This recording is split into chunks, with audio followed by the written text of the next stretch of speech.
Very briefly, talking about the contents, what we will cover today is where to look for information about the call and related documentation. We will go through the guidelines and annexes, talk a little bit about the deadlines, and my colleague Greta, in the second half of the presentation, will talk about the most important things that you need to be aware of when filling out the project applications. And afterwards, we will have time for questions. So questions can be asked in the chat, or you will be able to ask questions after the presentation is over by simply raising the hand. And we will also be able to cover questions in Lithuanian after the presentation, because we kindly asked our Lithuanian colleagues to join the English presentation as well.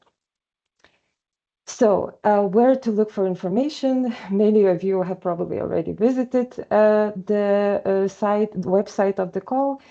Essentially, all related information will be uploaded in the specific website of the call, and all relevant information is available in the published guidelines for applicants.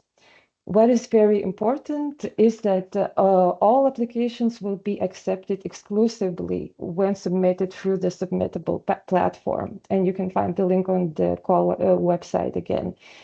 Another very important thing to know is that the cutoff for submitting applications is June the 4th, 5 p.m. sharp. The deadline is automatic, and there are no exemptions, unfortunately, for applicants who are not able to submit applications on time, even if it takes place for technical reasons. So the best advice would probably be filling out and submitting the application perhaps a day or two before the deadline expires, to make sure that everything is all right, or maybe leave just some minor details for the last day, like uploading final documents. Security notice, again, we wanted to make sure that you are aware that according to Lithuanian regulation, we are obliged to publish some data, very basic data about all the applicants and about selected projects. And you can see it here, and you will find this information in the guidelines. It is the applicant, project title, amount of funding requested, approved funding amount, average scores, and decision about allocation of the funds. And so what is the most important thing to watch out for is making sure that you don't indicate any sensitive data in the project title, and kind of reviewing for yourselves if it is safe for you to apply for this call, knowing that the fact will be published, right? So moving to the guidelines and annexes, on the website, as I already mentioned, you will find all the necessary documentation. So when you open up the field important documents, you will find the crucial and most important document, which is the guidelines for applicants. All the documents, of which there are 5, that you will have to download, fill out, and upload to the Submittable platform. And you can also find, as you will see, Annex 6 and 7, which are placed there for your information, so that you are aware about how the evaluation of the project is going to take place. So perhaps even before beginning to develop your project application, it is advised to take a look at those documents to understand how to fill out the application in a way that you get the highest score. Talking a little bit about the objective of the call, it sort of comprises of 2 elements: strengthening accountability for crimes against Ukrainian children, and strengthening opportunities for children and their guardians to return from temporarily occupied territories or deportation. So as you can see, first part of the objective might be more related to desk work and is oriented more towards identifying and making accountable of the perpetrators, and the second half of the objective is orientated more towards more direct work with the target group, in essence, providing assistance to them.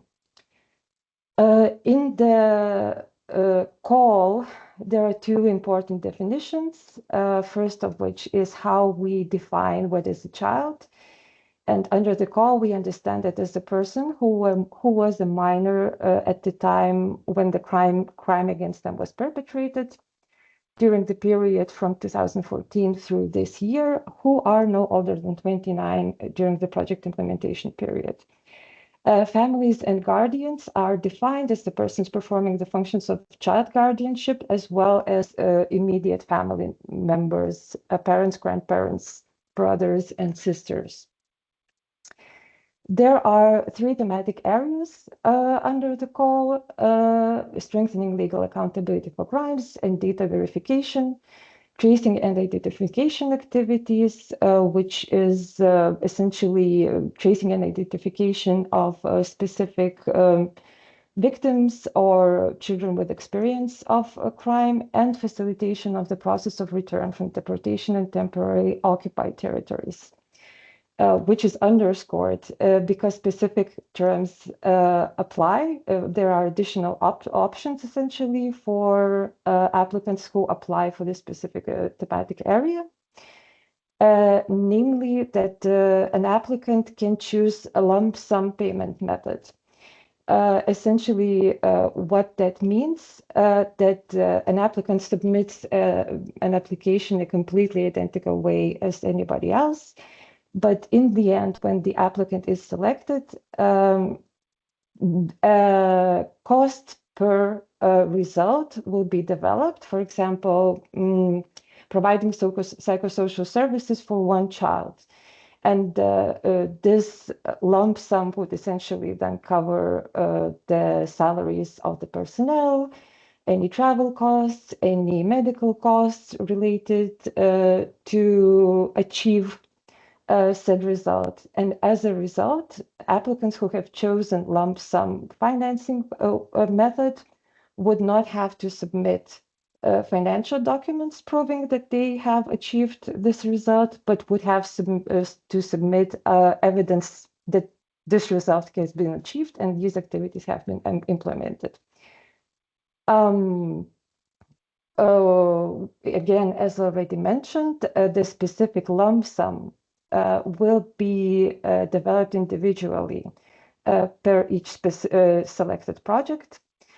And there are also other elements that are important because of kind of uncertainty surrounding these type of activities. A 15% amount of unforeseen and variable cost is also allowed to include into the budget. And for that part, when submitting the budget, the applicant does not need to submit any substantiating financial documents. So in terms of what that could be, it could be additional medical costs, it could be costs related to technical maintenance of a vehicle that is required for evacuation, and similar kind of hard to predict costs. What is important to note, if you are selecting several thematic areas, and among them, you are choosing the thematic area facilitating the process of return, and would like to apply a lump sum funding for this element, you would have to submit a separate budget for the activity of facilitating the process of return, for the thematic area of facilitation of process of return. To be for us as an implementer to be able to establish the lump sum. Another important thing to mention is that you do not have to choose a lump sum financing when implementing activities under this thematic area. This is just an option for organizations that are facing high levels of uncertainty, when simply it is easier to use this kind of funding. Moving to the sides of grants and implementation duration, minimum amount of grants that is eligible is 30,000, maximum amount is 100,000 euros for project duration from 6 to 12 months. And what is very important is that amounts cannot be lower than 30,000 or higher than 100,000 in the application, because otherwise a project application would not pass the technical compliance checkup. And the same goes to duration of the projects. A project cannot be 5 months or 18 months. It needs to be in between 6 to 12 months. No own contribution is required. If a project is part of a larger program or project, you can indicate that in an application. There is a dedicated chapter essentially for that. Eligible applicants. This is also something that is very important. Eligible applicants are non-governmental organizations, research and academic institutions registered in either Ukraine or EU member states and need to show at least 1 year of experience of work with vulnerable social groups. And that experience you can provide filling out the applicant declaration form, which is a mandatory annex. Each applicant can only submit one application under this call, and applicants submit applications individually without partners. Another aspect which is important, but you will also see it when filling out the applicant declaration form, that there are also other requirements related to environmental, labor, value-related standards, prevention of corruption, and etc., which you can find and kind of study in more detail in the guidelines.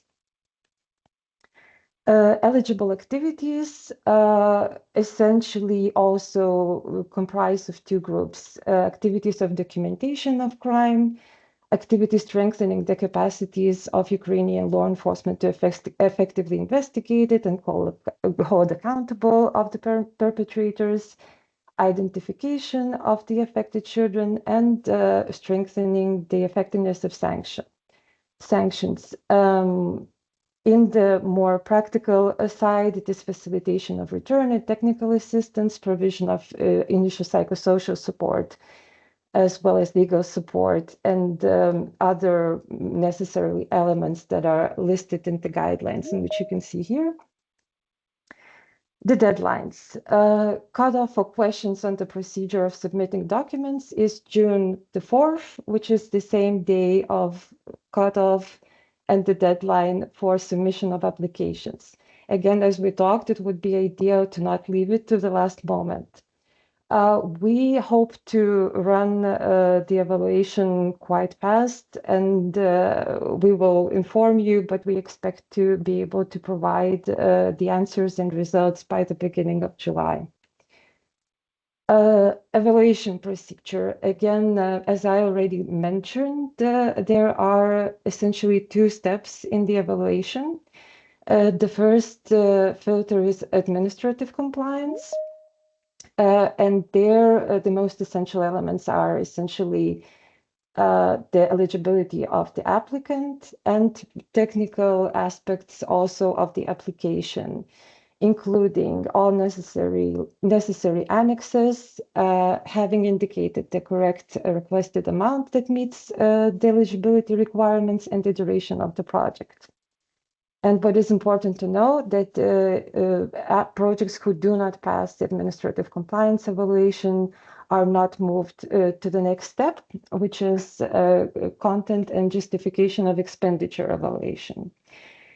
Greta will talk a little bit more in detail about how that is going to be done, but very basically, each application will be evaluated and can receive up to 100 points and needs to receive at least 40 points. And later on, according to the evaluation points, the applications will be ranked.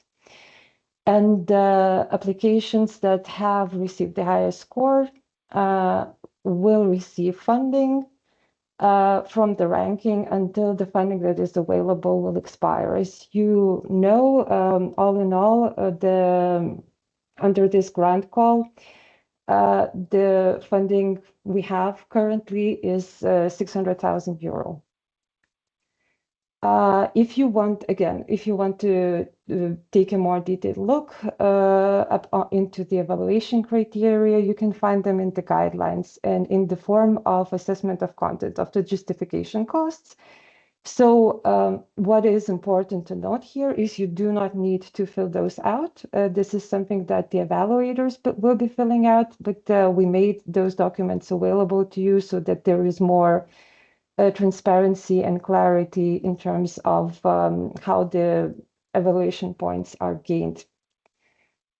So now we're actually moving to Greta's part of the presentation, what to know when filling out the project application.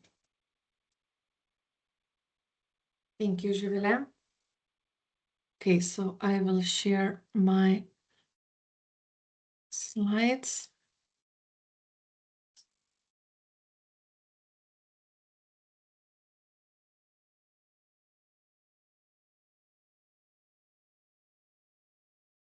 I hope you see it. Please inform me if you see it. We do.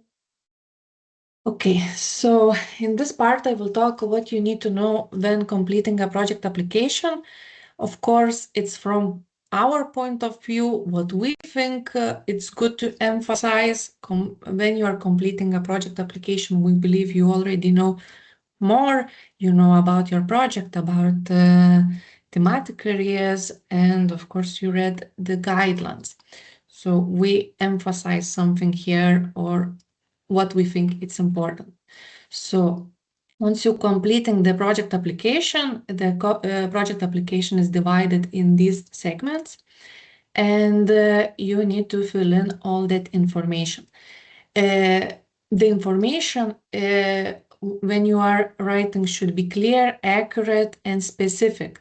What do we mean? It should be describing and answering the questions and filling information in the clear way that we can understand, and the essence what you want to describe and what you want to say won't disappear in the among the text as well.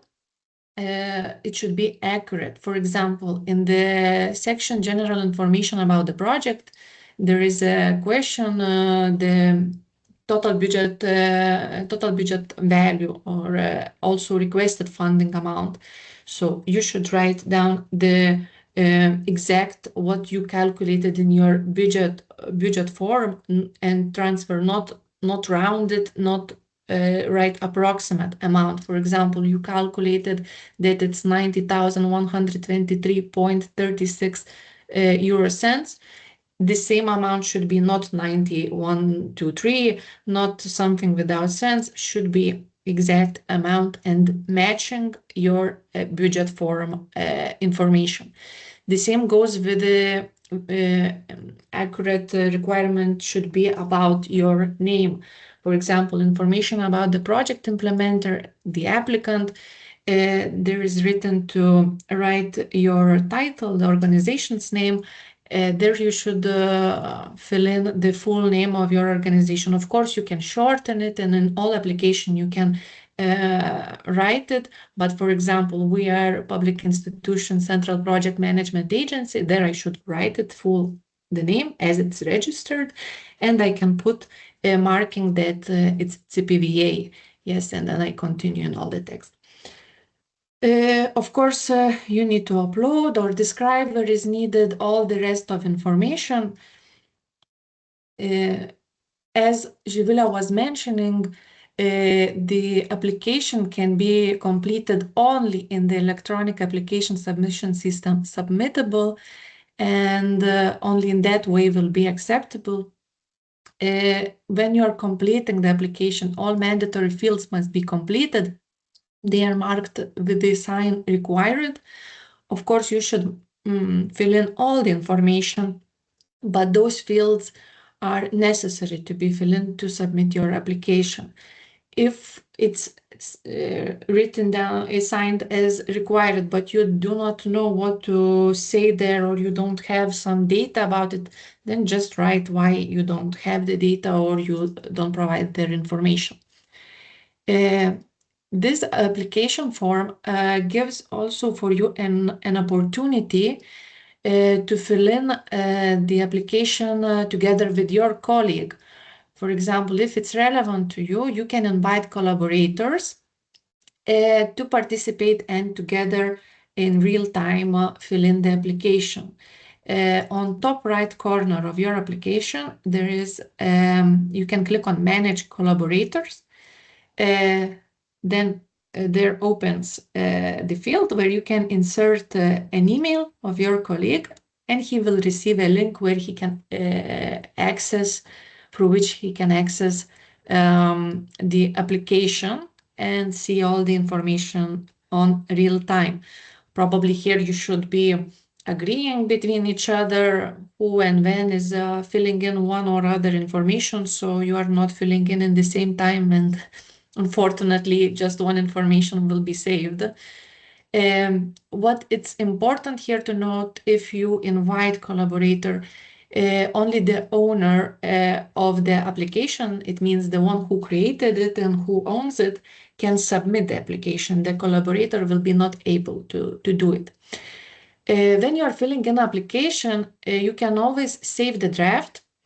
So that we would advise to do from time to time to avoid such situations like, I don't know, some internet failure, some restart of computer. There happens a lot of things, and like this, your information will not disappear, and you can continue from what you saved.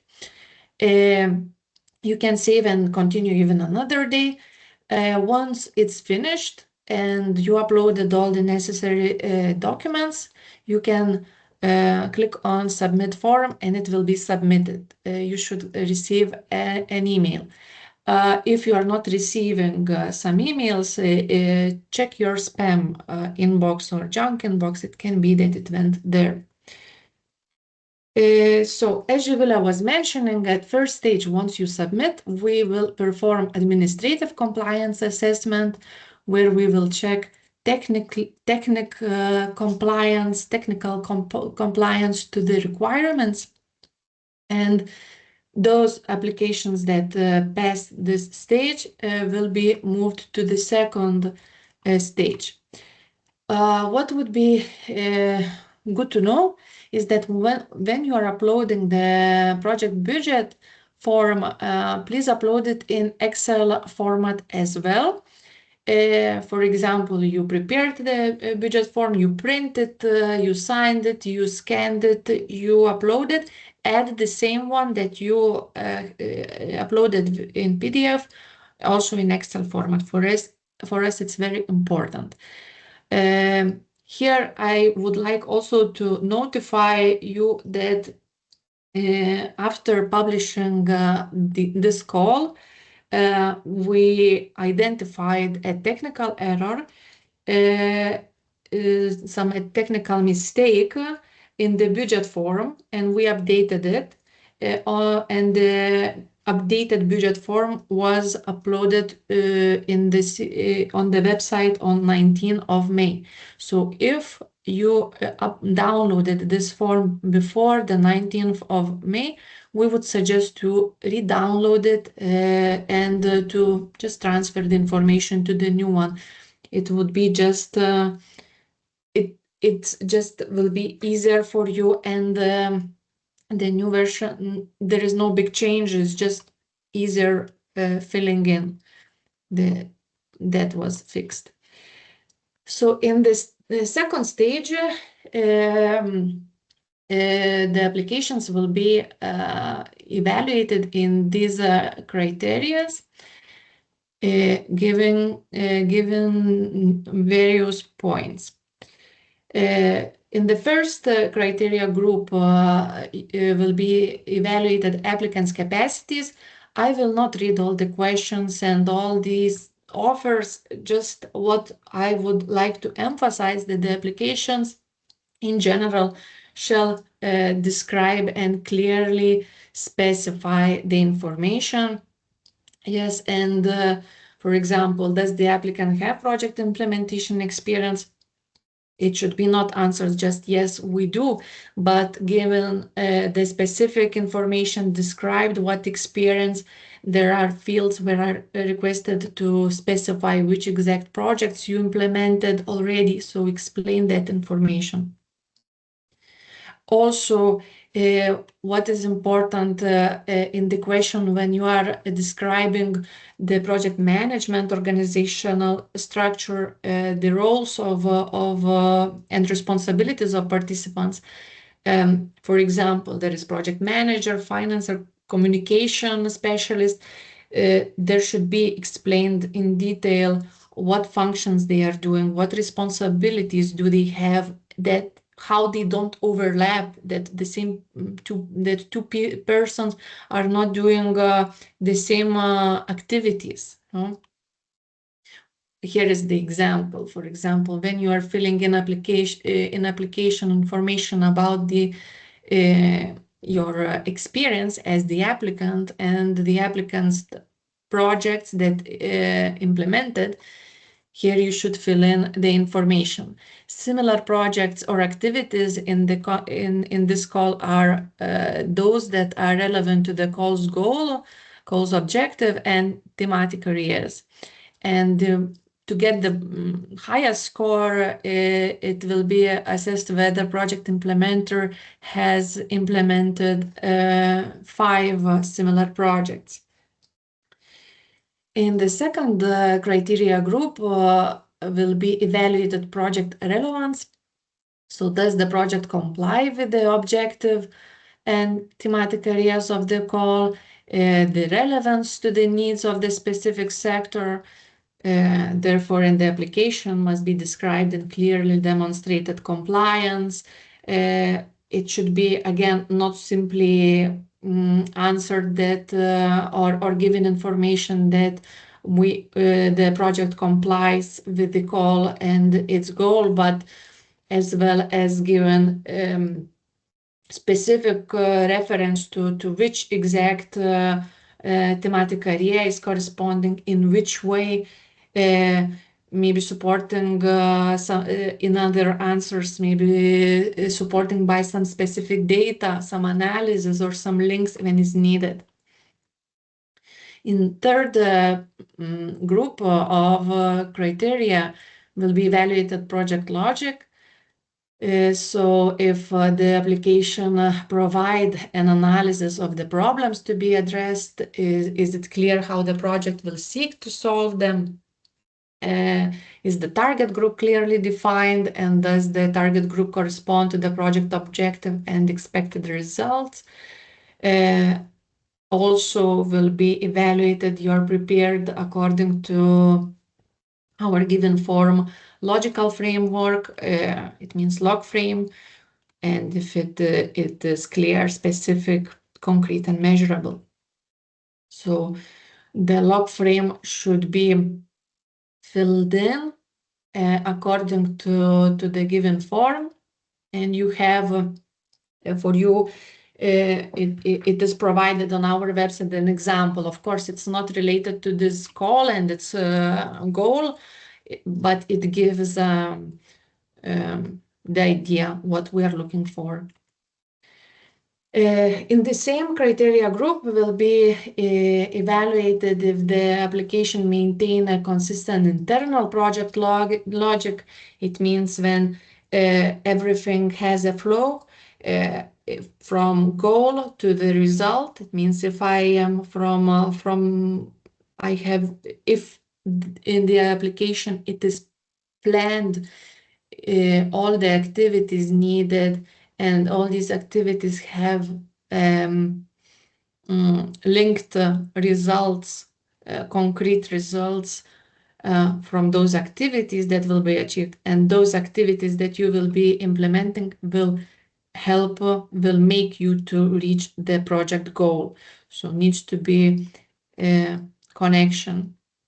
As well will be evaluated project implementation project activities implementation plan that needs to correspond to project activities. So it needs to be matching with the with your activities that you given in written in the project application in general in the log frame. Here is the example. So in the log frame, the same example that we've seen before, we see two activities, and both those activities need to be reflected in the plan and their implementation periods marked. Fourth group of evaluation criteria is budget and its efficiency. So what we should note, what we could emphasize, so own contribution is not required. Indirect costs may not exceed 10% of the total direct cost of the project. As Juvile was mentioning, in some cases, lump sum possibility is described, and the project expenses can be incurred and paid only by the project implementer. When evaluating the budget and its efficiency, it will be evaluated if submitted budget is consistent and corresponds to the project structure. So again, as it was with the project implementation plan, here would be needed the same, that expenses are planned for the same activities as the activities mentioned in the project application and log frame and etc. So we take the same two activities as we saw before, and we transfer now from log frame activity 1, activity 2, and under them we list the expenses that we think we need and we plan for that activity to happen. We also will evaluate if costs set out in project's budget are eligible and are necessary to achieve the results. So it must be, in the budget estimate, must be clearly demonstrated the link between the project activities and the planned expenses. And of course, the costs must be eligible according to the guidelines. I will not read all eligible project costs. It's written in the guidelines, and we recommend to read them carefully. Eligible project costs can be for direct project activities implementation. So it means for direct activity to happen, what it's needed that that activity would be performed. And for indirect project costs, it means the costs that are not for specific direct activity, not that some event is happened or it's organized, but in general that the project would be happening. For example, project manager who is preparing reports, organizing or following all the project that could be for it. In the guidelines, you also will find the list what we consider ineligible for funding costs. Basically, these are all the costs that are not before mentioned as eligible, and it's even emphasized what including it means. What I could maybe emphasize from this list and mentioned 0.726 meal expenses for applicants' employees if they were paid daily allowances during business trips. So for your employees during their business trips, by law, it's needed to pay per diems. Per diems are already covering meal expenses, so these expenses should be not doubled. The same goes for 0.729 meal and accommodation expenses of service providers, as we consider that in the service price should be already included all the needed costs for that service to be provided. It means the taxes, all I don't know, register access or licenses or whatever. However, unless it is agreed in the contract and is clearly visible that it was agreed that for the service fee is one price, excluding that and that would be paid additionally, and then should be described what and how exactly. When evaluating budget, it will be evaluated also if estimated costs comply with the principle of cost effectiveness and if they are justified. So indicated expenses must be economic, based on market prices, accurate, and not rounded, like not approximate amount listed there, but based on and justified based on your supporting documents. What documents should be provided? So for the purchasing goods, services, or works, you should provide if the price of the object is more than is 15,000 euros without VAT or more, you should provide at least 3 commercial offers that are not older than 3 months before the deadline of the application. And you should calculate their average price and put that in the in your budget form. If the object is costing less than 15,000, one commercial offer is enough. Also, you could provide screenshots of at least 3 web pages of some shops, e-shops, or something that are showing the prices that you are calculating. For example, you want to buy, I don't know, you want to show some accommodation price calculation. So you could take a screenshot of some websites like, I don't know, Booking, whatever, and where it's marked which exact prices you are taking, 3 screenshots, and their average calculated. Why we are writing here and asking screenshots? Because links usually they tend to change and the prices are different. Usually one price, you know, like for that can be 1 week ago you could see one price. When the evaluation is happening can be visible different price. Mismatch of the price and inaccuracy of that can cause lower score. It can be because it can be just not justified, or there can be some calculation errors. Also, if you already purchased such goods or such services in the past 1 year, you can just add a copy of that and justify with that. For the salaries, you can provide some certificates of the company where you prove normally applied salaries in your institution, or for specific person, or for specific position, or in general, maybe you have some order of institution. Or also you can give some reference to publicly available information on these salaries. So to repeat, cost must be planned consistently according to the project structure.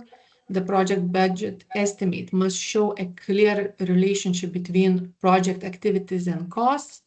All supporting documents must be submitted with the project application. And here it's good to take note that scores will be given based on the information provided with the initial project application. It means that CPWA may ask the applicant to submit missing documents, but it would not add for you any score. When costs are justified by commercial offers, they should be based on average price and not be rounded. Then they are justified by certificates or some fixed rates. Again, they should be accurate. And of course, not more than 10% for indirect project costs. And as Živile was already mentioning, the requested amount from the fund for the project can be between 30,000 and 100,000 euros. So here we can see budget form, and here we see, of course, the expenses and the activities are not related to this call, and it doesn't mean that you should be planning like this, but we can see that by three commercial offers, it was calculated that they are 2000.00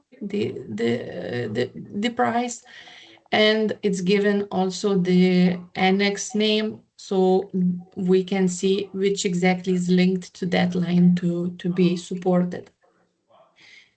And we see also here that the indirect project costs are not exceeding 10%. Moving to the end, we will be also assessing if identified project risks and measures for their management. So identify them, check them, and evaluate them. The maximum score given can be when you have at least 3, so put more than 1 or 2. And the sixth and the last criteria group is sustainability of activities. It will be evaluated. Is it likely that the activity will ensure long-term benefits for the target groups and beneficiaries, and will be evaluated multiplier effect and sustainability. So describe that in your application, justify it, describe it, maybe give some links or some quotes, what justifies what you are writing. So thank you very much for your attention, and I am stopping to share my information. Do we have any questions?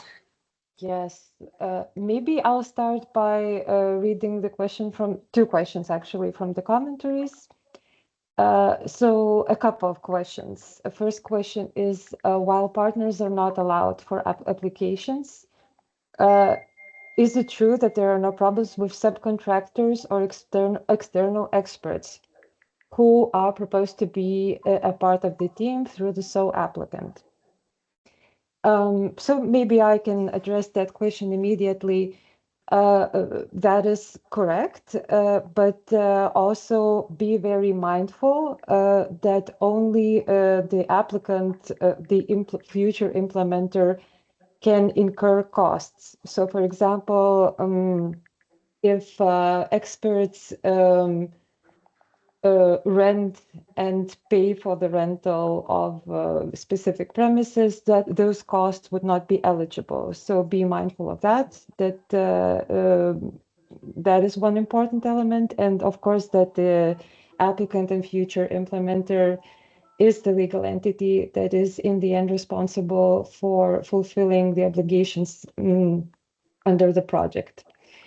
Second question. If I could add up, I believe it could be more looked like a service provider, and also for that needs to be everything included in their service contract, what they are providing and for what they are paid. Yeah. So the second question is, does an NGO need to be formally registered in Europe, Ukraine, or just doing work in Europe/Ukraine is enough? Yes, so as you can see from the guidelines, essentially it needs to be either an NGO, an academic institution, or an investigative institution that is based and registered in the EU or in Ukraine. But also I need to note that if there is a legal entity that you have registered in Ukraine or in the EU and you are having doubts if that legal entity is eligible, you can always reach out. And we will kind of look into a specific situation of a potential applicant and figure that out.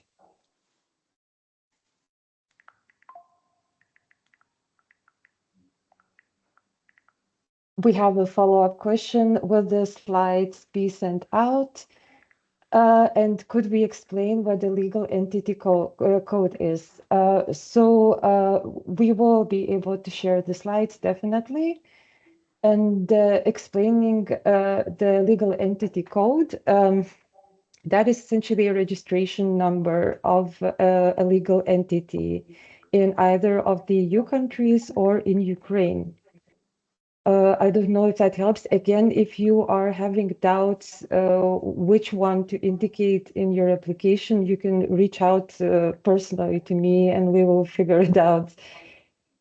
If I may add, maybe it can be sometimes called company code or something that on your registration certificate might be written. Another question about the partners. Does this mean that the project cannot have a grantee, a sub-grantee? One NGO can apply and they themselves are to implement all activities. So yes, essentially that is the idea that the kind of the applicant becomes the direct implementer of the activities. As already mentioned before, experts from organizations working in the same field or research institutions working in the same field can be included into the implementation as experts or subcontractors, but not as partners. And it is true that that is also, in general, an eligibility criteria, like applications that rely on partners that mention partner organizations directly would likely not pass the administrative compliance checkup. So be mindful of that.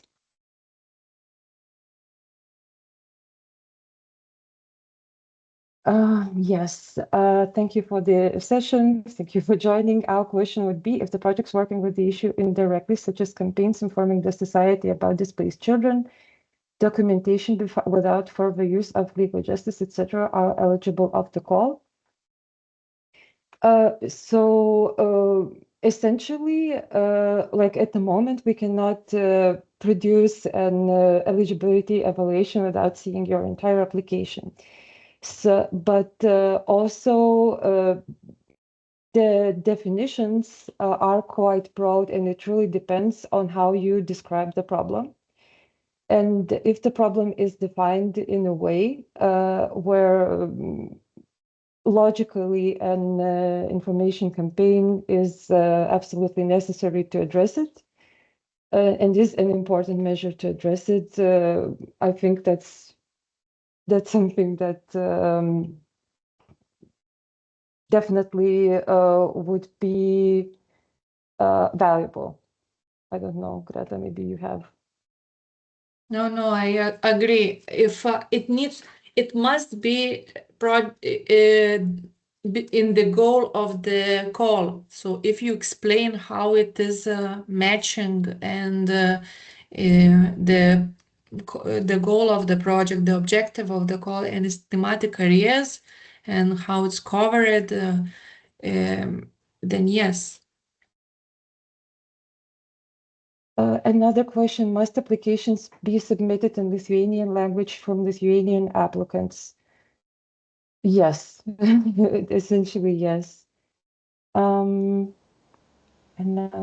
follow-up, if you have an external expert or researcher, then if they are remunerated above 15K, then presumably it is okay to just justify the fee and not ask 3 separate experts for services.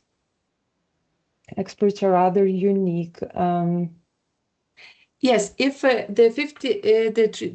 understood it's about 3 commercial offers. So yes, if it is not above, not reaching 15,000 without VAT euros, then yes, 1 commercial offer is enough of the line. But if it is more, then it should be 3, and the average should be calculated.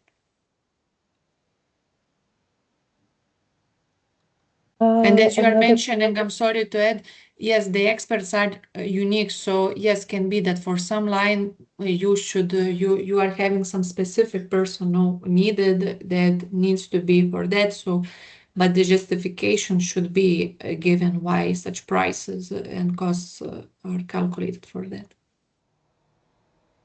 I apologize, I missed one question. How many beneficiaries should be covered by the project?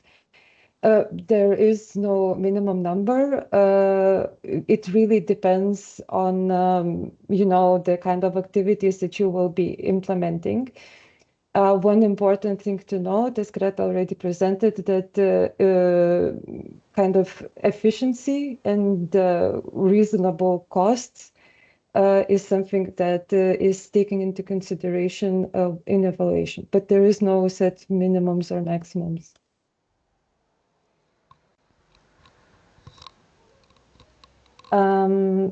Another question, is there a minimum threshold for what counts as 1 year of experience with vulnerable social group?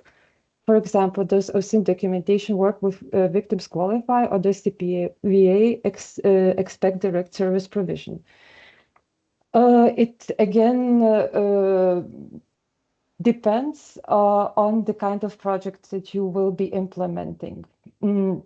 And specifically talking about proving experience with socially vulnerable groups, it does not necessarily need to be even directly related to the specific target group of the call.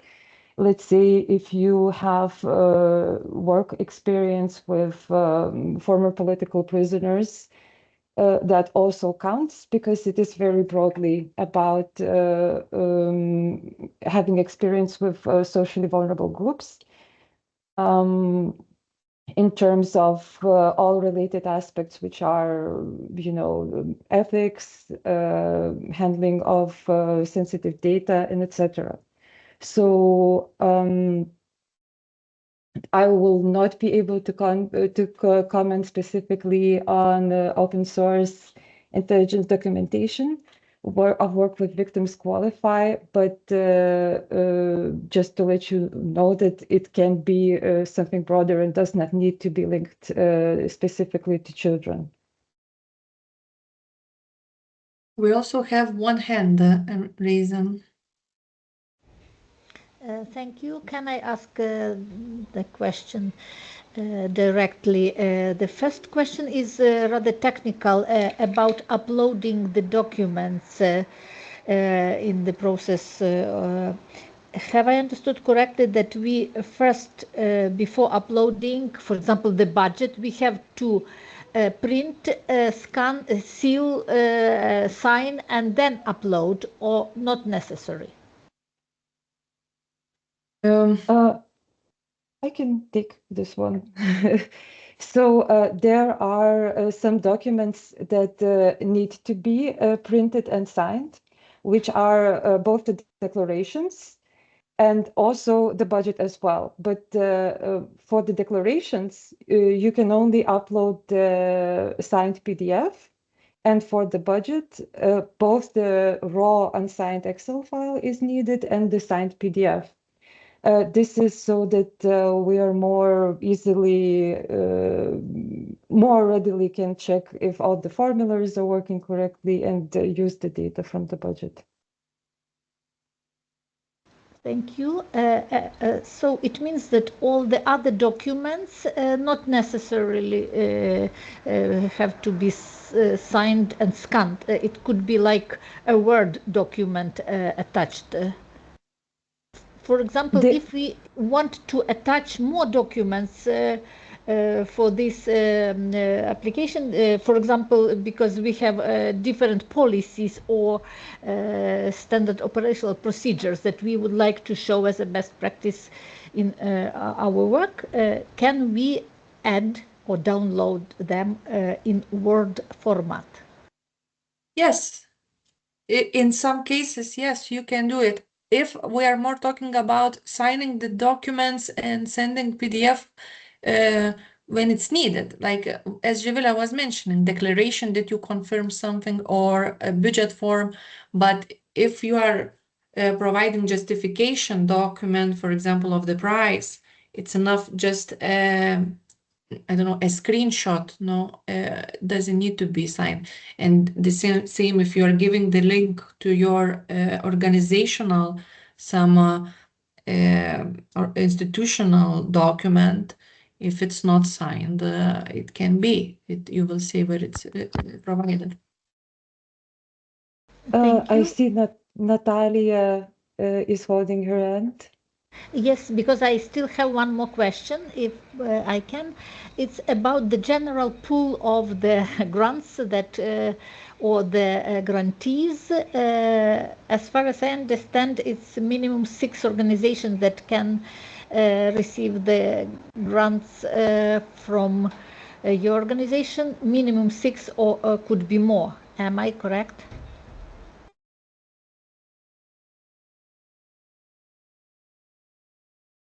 If I understood correctly, it depends on the budgets of the project. So we will see from the highest score to the lowest, and depending what are their budgets, and if it's fitting more applications there or not to the total amount of the call.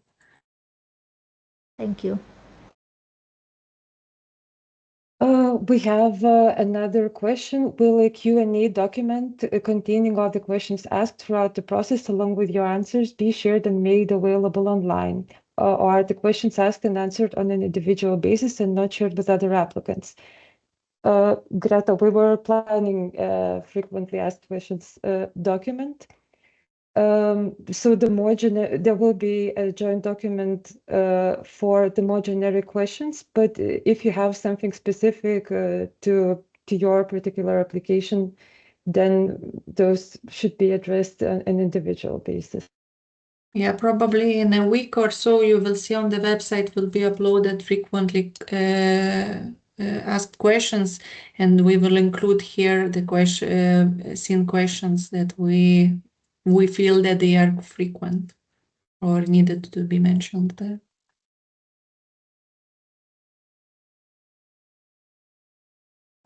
Is the CPVA open to funding several organizations working in the same thematic area, or do you prefer to select one applicant per area? So essentially, applications will not be scored according to the thematic area, but rather according to the evaluation criteria that we have been presenting today. So there isn't any cap that necessarily there needs to be a certain number of applications implementing for example, tracing activities or activities of facilitation of return of children. It's on individual basis based on the quality of applications and the experience of the applicants.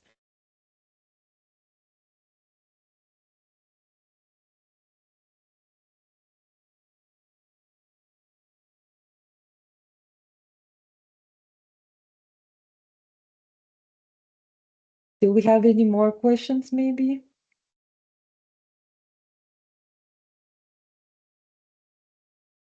Hi, sorry. Can I ask a question like this, not from chat? Sure, absolutely.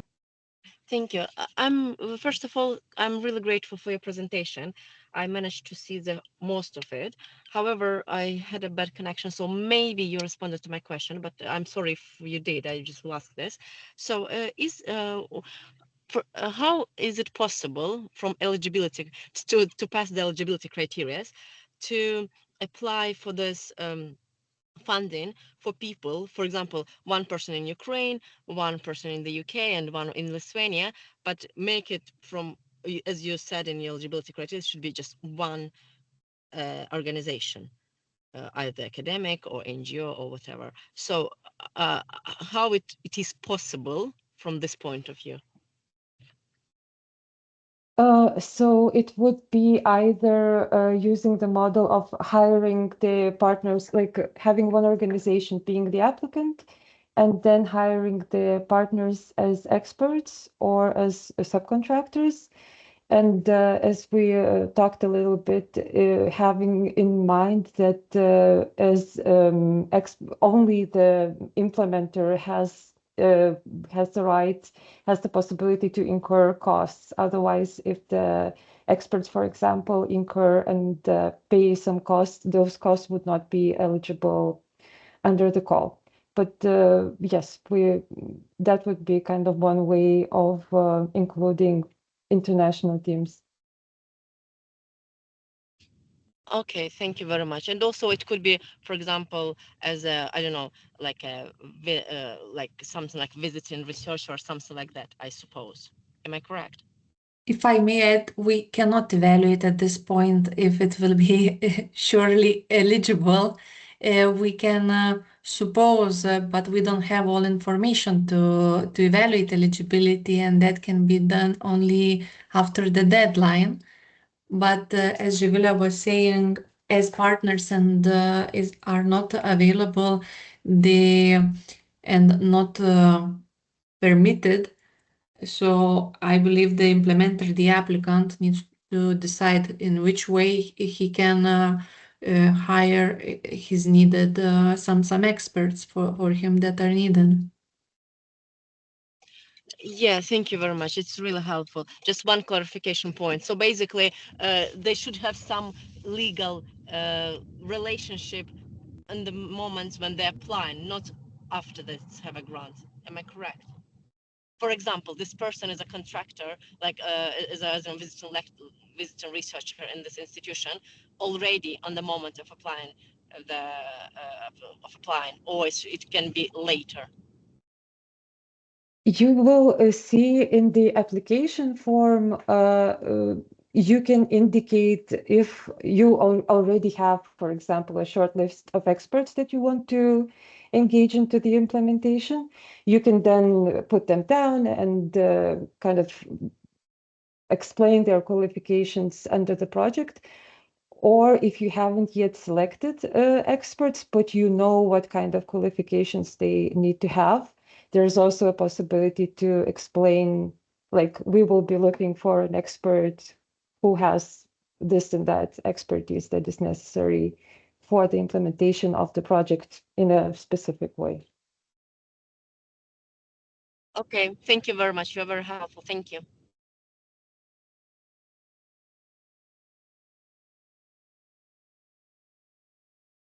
Do we have any more questions? Yes, Stefania, welcome. Hello, thank you very much for your presentation and explanation. I wonder, you mentioned that online in a week, the Q&A of this meeting is going to appear, and the presentation is also in a week, or it's already early available online? I think it will be earlier uploaded. We will upload the presentations and recording. So I believe it. We will try to do it as soon as possible. So I think it's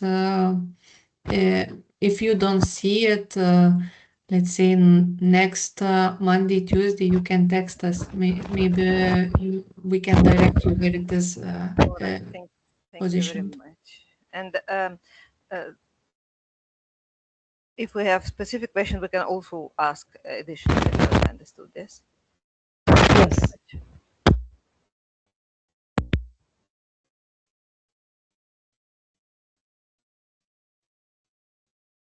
So I don't see any more hands. So I wanted to thank you all for your patience. Oh. We got two questions. Oh, yeah. How about the indirect costs? Do we have to show this in the budget as well?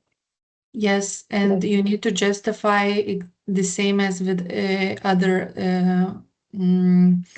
about indirect costs. You need to justify with application fully them the same as direct costs with the supporting documents. but once it will be evaluated and will be confirmed the exact percentage from the direct costs, and will be fixed amount paid, so will be during the implementation will be not requested anymore. Yes, and second question, will the recording be published? Yes, it will be published on the page of the call itself.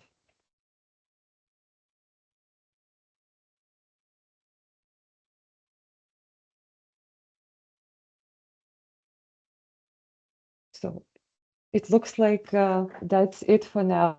Thank you very much, everyone, for your patience. One more question we got. Oh, yeah. Are there any limits on administration of the project? Do you mean of the team? I'm sorry if... yes, indirect costs. Yes, there is 10% maximum. It is 10% from direct project costs.